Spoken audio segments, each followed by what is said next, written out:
अजय दाई आजको यो नयाँ यात्राले नयाँ उज्यालो बनेको छ। सपना र सम्भावनाको उचाइ अब तपाईको चाकमा छ अजय दाई। रासपामा प्रवेशको यो गौरवपूर्ण क्षणले मनमा उत्साह र उमङ्ग भरेको छ। हामी सबैका आशा विश्वास अब तपाईकै हातमै सरेको छ अजय दाई। जिम्मेवारीको बाटो कठिन हुन्छ तर हिम्मतले सजिलो बनाउँछ। आत्मविश्वासले हरेक मोड पार गर्छ र सत्य समर्पण सधैँ जितेर अगाडि बढाउँछ अजय दाई।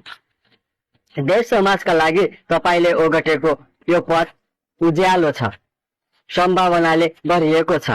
तपाईको नेतृत्वले भोलिका पुस्ता पनि गौरवको नयाँ कथा लेखिएको छ अजय दाई।